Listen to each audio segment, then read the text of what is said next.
Sudan's army has agreed to a 24-hour ceasefire to evacuate civilians as fighting between rival forces rages on for a fourth day. A Moscow court has refused the release of Wall Street Journal reporter Ivan Gershkovich, who was detained in March on alleged espionage charges. The Kremlin releases images claiming to show Russian President Vladimir Putin visiting the headquarters of Russian troops fighting in Ukraine. G7 countries reiterate their support for Ukraine and issue warnings to Russia, China and Sudan on the final day of meetings in Japan.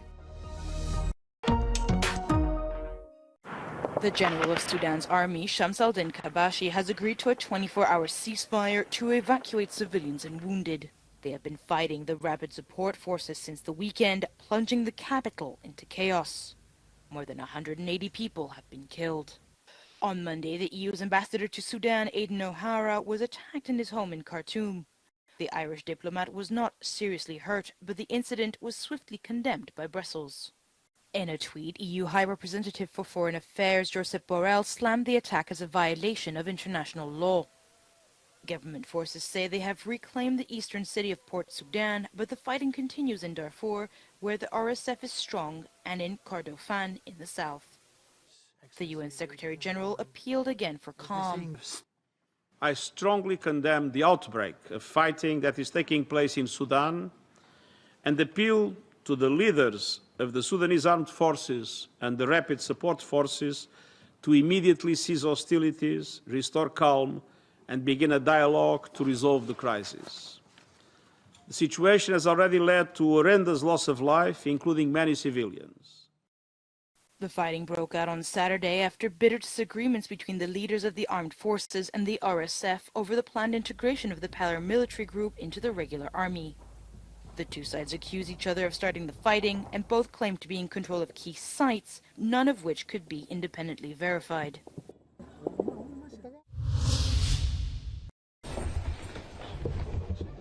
A Russian judge has denied the release of jailed American journalist Ivan Gershkovich, who has been charged with espionage.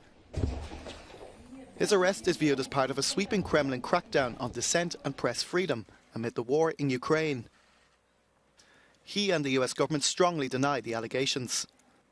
The Wall Street Journal reporter is the first US correspondent since the Cold War to be detained in Russia on spying allegations. Russia's Federal Security Service arrested the 31-year-old in March and accused him of trying to obtain classified information about a Russian arms factory.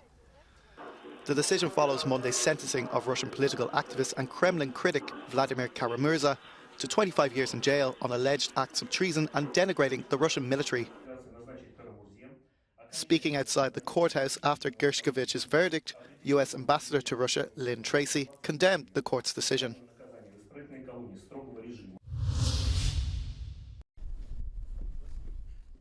The Kremlin has released images which it says shows Russian President Vladimir Putin visiting the headquarters of Russian troops fighting in Ukraine.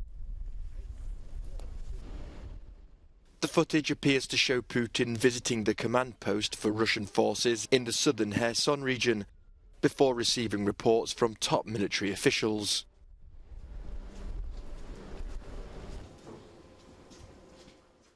Russia's leader later visited the headquarters of the Russian National Guard in the Luhansk region to hear updates about the situation there.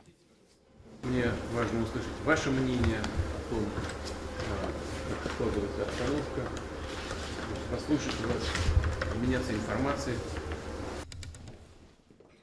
Moscow illegally annexed the regions of Kherson, Luhansk, Donetsk and Zaporizhia last September in a move that was strongly condemned by Kiev and its allies.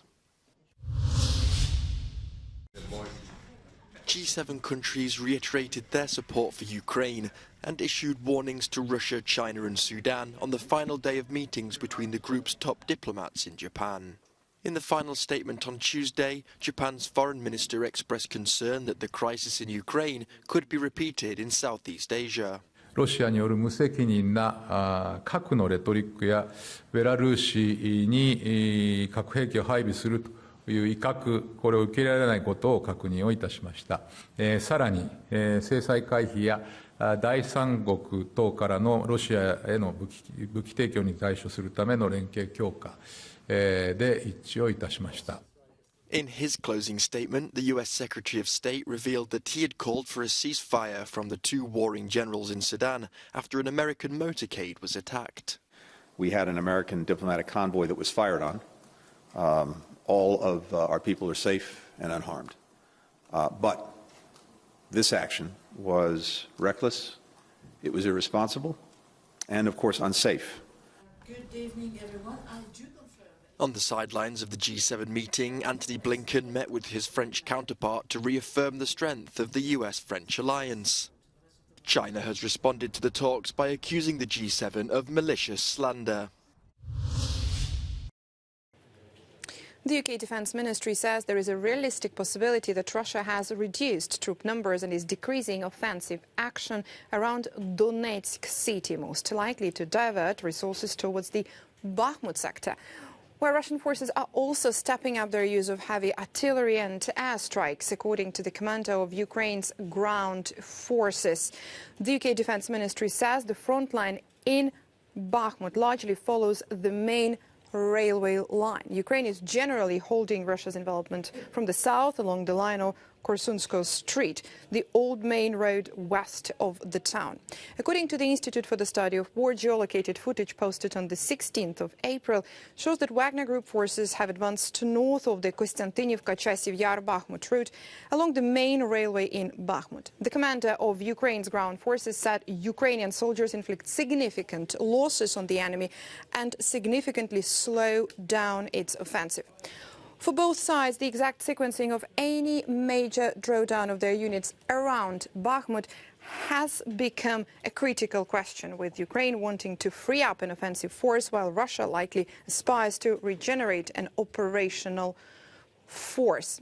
Wagner Group leader Yevgeny Prigozhin attempted to justify slow Wagner advances within Bakhmut, likely in an attempt to pressure the Russian Ministry of Defense into providing Wagner with a consistent and adequate supply of artillery shells.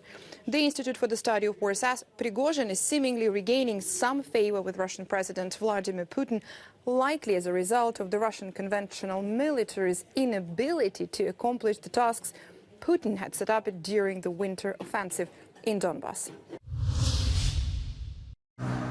Brazil might be an appropriate candidate to mediate in the Russian-Ukraine conflict.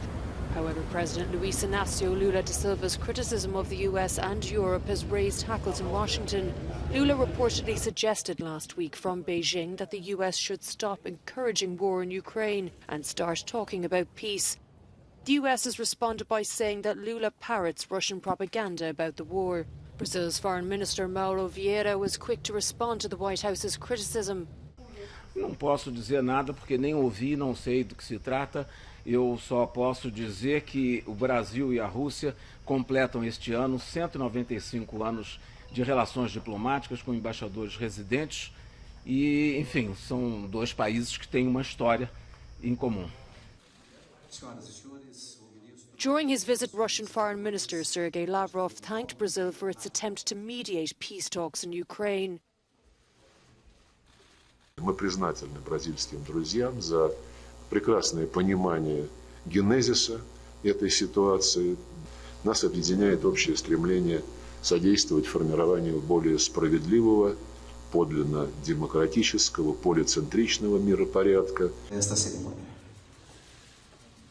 Lavrov, who has again blamed the West and NATO for the invasion of Ukraine, will continue a Latin American tour which will also take him to Venezuela, Cuba and Nicaragua.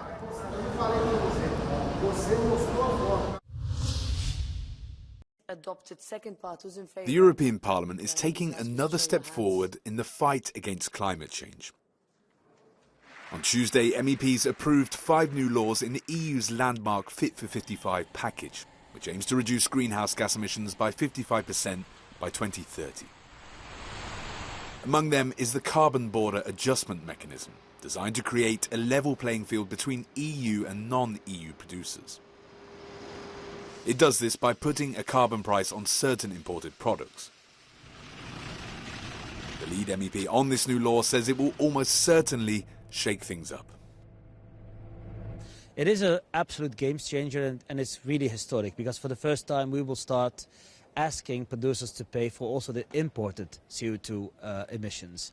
And it's for the first time that the EU or any other region in the world applies a carbon tariff or a carbon price on producers outside of the EU, which that's on itself historic. We hope that this will incentivize other regions in the world to join us in the EU to show the same ambition and decarbonize their economy as soon as possible, and so that we keep the 1.5 degrees within reach. The carbon border mechanism will apply to several areas, including the steel, cement, aluminium and fertilizer industries. The law will come into force at the start of October, but with an initial transition period. For Eurofa, the European Steel Industry Association, more details are needed to ensure fair competition with companies outside the EU.